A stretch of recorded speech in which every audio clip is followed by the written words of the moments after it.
오늘은 사사기 하나님 말씀 6장 25절에서 40절, 사사기 6장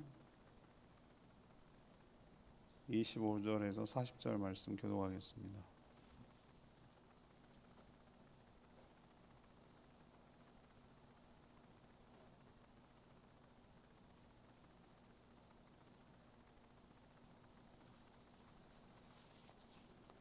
오늘은 7월 16일 목요일 아침입니다.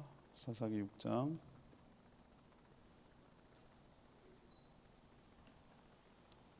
25절에서 40절.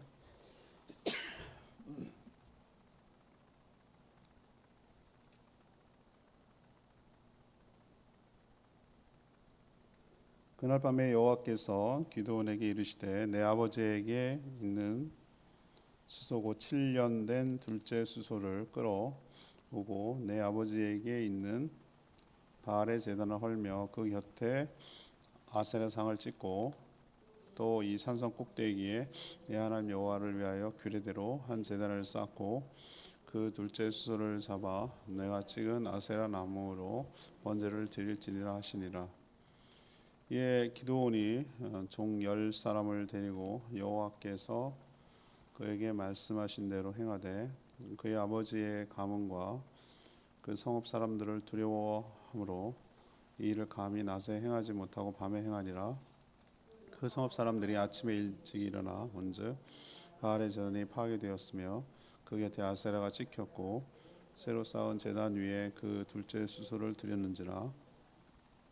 서로 물어 이르되 이것이 누구의 소유인가 하고 그들이 캐어 물은 후에 이르되 요아스의 아들 기드온이 이를 행하였도다 하고 성읍 사람들이 요아스에게 이르되 내 아들을 끌어내라. 그는 당연히 죽을지니 이는 바알의 제단을 파괴하고 그 곁에 아세라를 찍었음이니이다 하니. 요아스가 자기를 둘러서 모든 자에게 이르되 너희가 바알을 위하여 다투느냐? 너희가 바알을 구원하겠느냐? 그를 위하여 다투는 자는 아침까지 죽임을 당하리라. 바알이 과연 신일진데 그의 제단을 파괴하였은즉 그가 자신을 위해 다툴 것이니라 하니라. 그날에 기드온을 여룻바알이라 불렀으니 이는 그가 바알의 제단을 파괴하였으므로 바알이 그와 더불어 다툴 것이라 함이니었더라. 그때 미디안과 아말렉과 동방 사람들이 다 함께 모여 요단강을 건너와서 이스라엘 골짜기에 진을 치니라. 여호와의 영이 기드온에게 임하시니 기드온이 나팔을 불매 아비에셀이 그의 뒤를 따라 부름을 받으니라. 기드온이 또 사자들을 온 므낫세에 두루 보내매 그들도 모여서 그를 따르고 또 사자들을 아셀과 스불론과 납달리에 보내매 그 무리도 올라와 그를 영접하더라. 기드온이 하나님께 여쭈되 주께서 이미 말씀하신 같이 내 손으로 이스라엘을 구원하시려거든 보소서. 내가 양털 한 뭉치를 타작마당에 두리니 만일 이슬이 양털에만 있고 주변 땅은 마르면 주께서 이미 말씀하신 같이 내 손으로 이스라엘을 구원하실 줄을 내가 알겠나이다 하였더니 그대로 된지라. 이튿날 기드온이 일찍 일어나서 양털을 가져다가 그 양털에서 이슬을 짜니 물이 그릇에 가득하더라. 기드온이 또 하나님께 여쭈되 주여 내게 노하지 마옵소서. 내가 이번에 말하리이다. 구하 옵나니 내게 이번만 양털로 시험하게 하소서. 원하건대 양털만 마르고 그 주변 땅에는 다 이슬이 있게 하옵소서 하였더니 그 밤에 하나님이 그대로 행하시니 곧 양털만 마르고 그 주변 땅에는 다 이슬이 있었더라.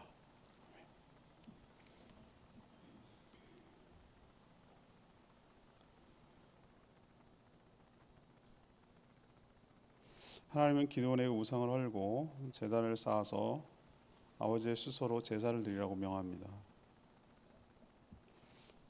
기드온은 이목이 두려워서 밤에 종들과 함께 아버지의 우상 제단을 헐고 수소로 제사를 드렸습니다. 아침에 성읍 주민들은 보고 놀라서 범인을 찾아 죽이려 했으나 요아스는 우상의 실체를 폭로하며 오히려 아들을 옹호했습니다. 기드온은 군대가 모이자 양털에 이슬이 맺히는 것, 반대로 양털만 이슬이 맺히지 않는 것, 이 두 번에 걸쳐서 하나님께 확신을 얻기 위한 표징을 구하고 또 얻게 됩니다. 이것이 오늘 본문입니다. 오늘 질문은 구원을 어떻게 준비하시는가? 하나님은 구원을 어떻게 준비하시는가? 이것이 질문입니다. 먼저 25절에서 27절까지 말씀, 만연한 우상부터 제거하도록 명하십니다. 만연한 우상부터 제거하도록 명하십니다. 앞에서 하나님은 원망과 불신이 가득했던 기드온에게 표징을 보여 그를 통해 이스라엘 백성들을 구원하시는 것이 하나님의 분명한 뜻임을 보여주셨습니다. 하지만 하나님은 곧바로 이스라엘을 구원하라고 기드온에게 명령하지 않으셨습니다. 무엇부터 정리하기를 원하냐면 기드온에게 이스라엘에서 만연한 우상부터, 바알과 아세라겠죠. 그 우상부터 제거하라고 그렇게 명령하셨습니다. 얼마나 우상이 이스라엘 가운데 만연해 있는지 남 멀리 갈 것도 없어요. 그의 아버지, 그러니까 그의 집안이죠. 그의 아버지 요아스도 자기 집에 바알, 그의 소유가 된 바알을 위한 제단이 있었고 그 옆에 아세라 신상이 세워져 있을 정도예요. 그러니까 다 그렇다는 거죠. 다라고 봐야 되죠. 이스라엘 전체가 다 이렇게 우상에 아주 그냥 찌들어 있었다라는 것을 알 수 있어요. 어디에도 하나님의 백성다운 모습은 없는 거예요. 하나도 찾을 수가 없어요. 이 정도예요.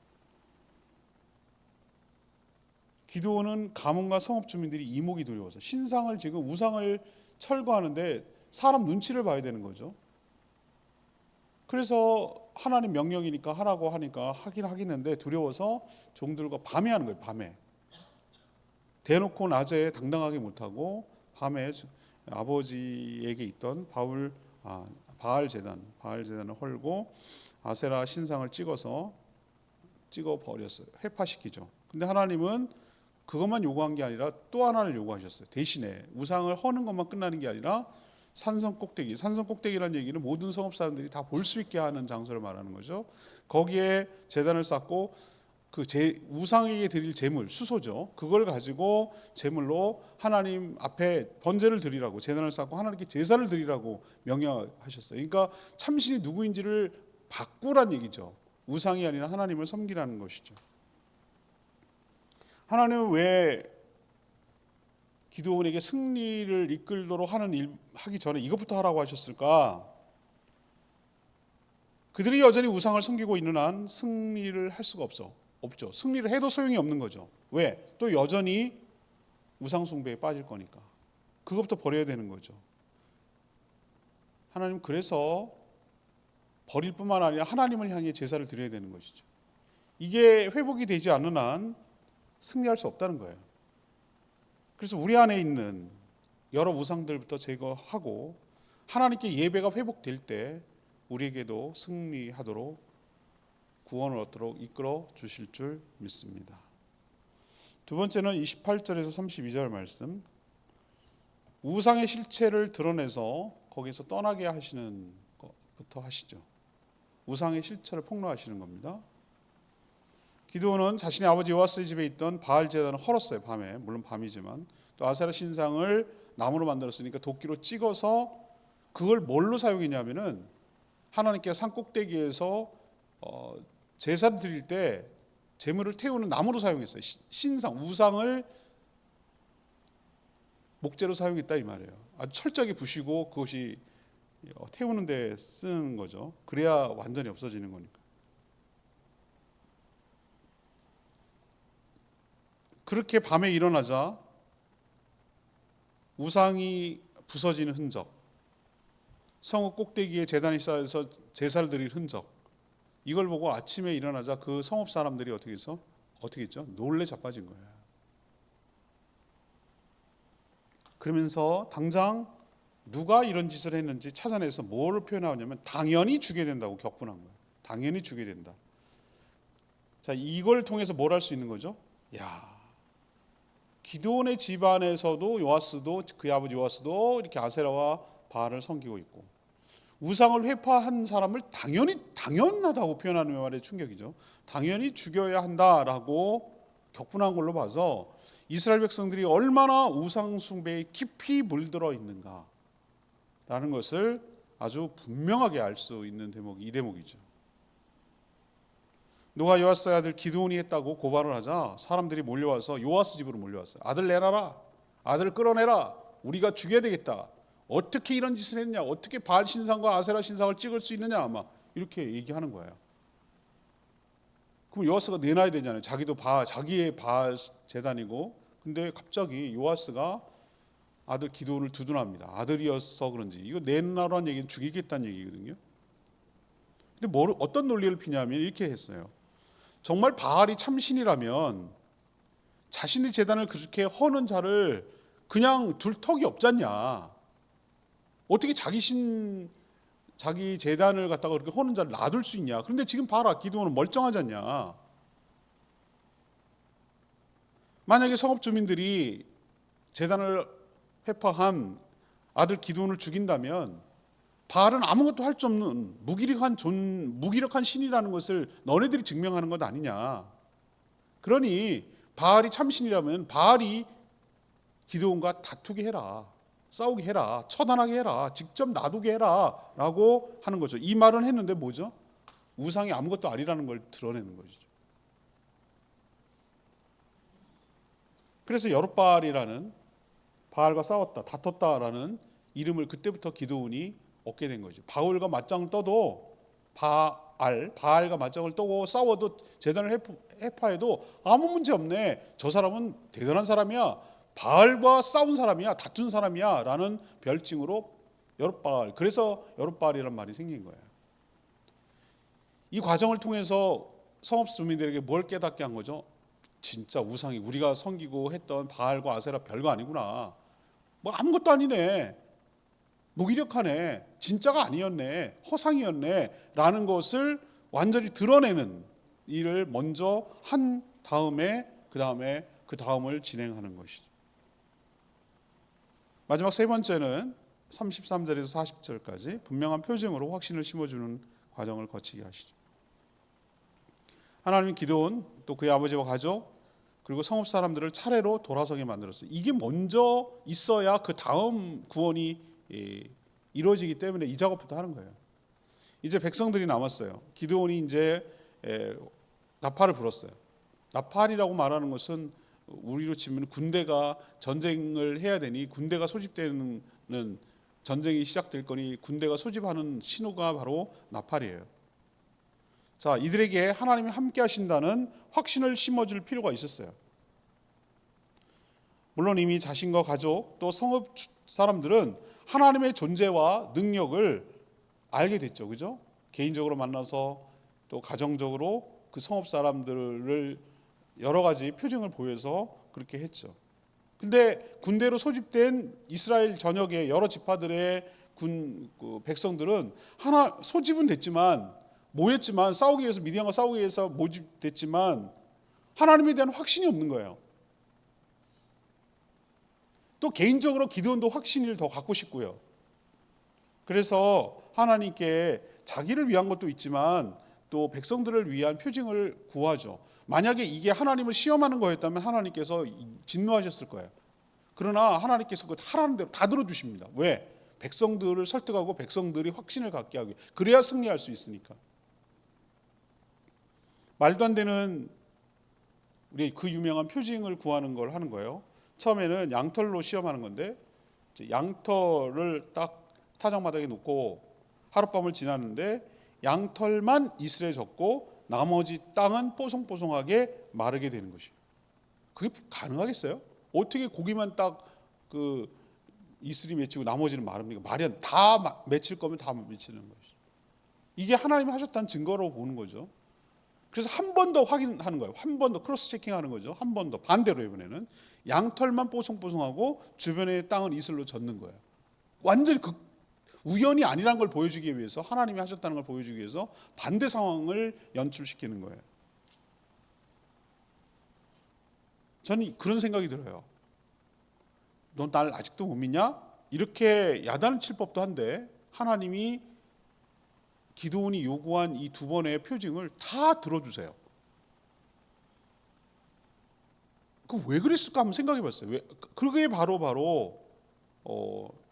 그렇게 허락하시는 것을 자기를 시험하는 것이라고 여기지 않고 오히려 이런 과정을 통해서 싸움에 나온 미디안과의 싸움에 나온 백성들을 뭐 하는 거죠? 하나님이 도와주시고 함께 하시고 이 전쟁을 승리로 이끄신다라는 확신을 주시기 위한 어떤 증표, 표징으로 삼게 하시려고 이 모든 것을 허락해 하시는 거란 말이에요. 이 둘 다는 자연적으로는 불가능한 일이에요. 그래서 기적이고 표적이죠. 이건 하나님이 하셔야 하는 일이기 때문에 백성들은 그것을 보고 하나님이라는 사실, 하나님이 함께 하신다는 사실을 확신하게 되었죠. 아, 그렇구나. 하나님이 기드온과 우리와 함께 하시는구나 라는 확신을 갖게 하시는 거죠. 하나님은 이런 설득 과정을 통해서 모든 사람들을 하나님이 함께하고 이 전쟁에서 승리할 수 있다는 확신을 주심으로 전쟁에서 승리하게 하시고 구원으로 이끌어내시는 하나님이신 줄로 믿습니다. 오늘 레마의 말씀 34절, 여호와의 영이 기드온에게 임하시니 기드온이 나팔을 불며, 이런 표현이 나와요. 신약 시대와 달리 구약 시대에는 여호와의 영, 곧 성령님이 모든 성도에게 항상 내주하지는 않았어요. 그러니 우리가 오순절에 다락방에서 성령이 불의 혀처럼 모든 믿는 자에게 내린 것이 얼마나 큰 축복인지 여러분 아셔야 돼요. 보편적으로 임한다고. 보편적으로 믿는 모든 사람에게 하나님이 내재하세요. 그게 바로 영적인 할례인 것이죠. 하나님이 성령이 계심으로 구원을 보증하고 확증하고 함께하고 구원을 받았다는 증거를 삼고 또 구원을 이루어가 주님을 닮아가도록 인도해 가시는 것이 신약시대의 가장 큰 특징 중에 하나예요. 그거와 대조해서 오늘 말씀 보세요. 기드온이 언제 임했습니까? 이런 과정을 통과한 다음에 하나님께 순종하고 하나님께 믿음으로 순종하는 이런 과정을 통과했을 때 비로소 성령님이 임하신 거잖아요. 그러자 드디어 뭐죠? 용기를 내서 겁쟁이였던 그가 전쟁을 알리는 나팔을 불 수 있는 사람으로 바뀌었죠. 그는 어떻게 했습니까? 처음에 등장할 때 모습이 너무 찌질하죠. 포도즙 틀 밑에서 누가 볼까봐, 특히 미디안 볼까봐 뺏어가니까. 그리고 몰래 조그맣게 밀로 먹고는 살아야 되니까 밀타작을 했던 사람이고, 신상을 부수라고 하니까 사람들이 이목이 두려워서 밤에 신상을 부수는 겁쟁이였단 말이죠. 그런데 지금 어떻게 됐어요? 성령이 임하자 나팔을 분다는 얘기는 그가 목숨 걸고 자기가 이 전쟁에 앞장서서 책임진다는 얘기거든요. 그런 담대한 사람, 큰 용사여라고 여호와의 사자가 외쳤던 것처럼 그가 큰 사람으로 이렇게 바뀌게 된 모습을 보이죠. 하나님은 홀로 싸우라고 내몰지 않고 이렇게 성령님과 동행하게 하셔서 승리하도록 이끌어 주시는 분임을 기억하시기를 바랍니다. 이런 과정을 통과할 때 우리에게도 구원의 은총을 베풀어 주실 줄 믿습니다. 오늘 말씀 생각하면서 찬양, 아까 불렀던 찬양이죠. 98장 부르고 기도하는 시간 갖겠습니다. 찬양지 98장, 왕이신 하나님 높임을 받으소서.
것이 회파돼야 되고 정리돼야 되고 또 하나님을 향한 예배가 온전히 회복되어야 돼요. 그리고 성령이 임하셔서 하나님에 대한 분명한 확신을 갖도록 체험이 있어야 돼요. 그래야 흔들리지 않고 구원을 받도록 이끌어 나가게 될 줄 믿습니다. 우리에게도 그런 은총을 달라고 주여 외치며 기도합니다. 주여 하나님 왕이신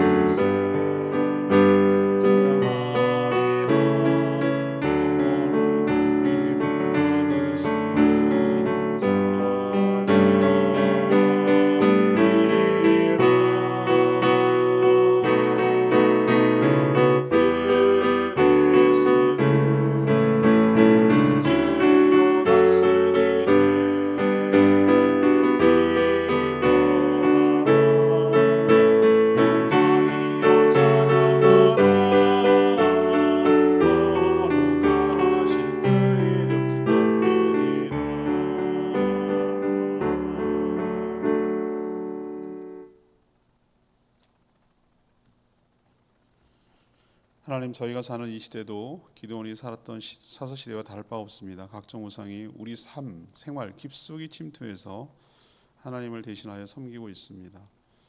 그런 우상을 제거하려고 하면 오히려 비난하고 죽일 태세입니다. 그러나 하나님께서 믿음으로 용기를 내서 우상을 헐어버리고 또 하나님께 대한 예배가 회복될 때 더 큰 확신으로 나가며 우리를 구원하여 주실 줄 믿습니다.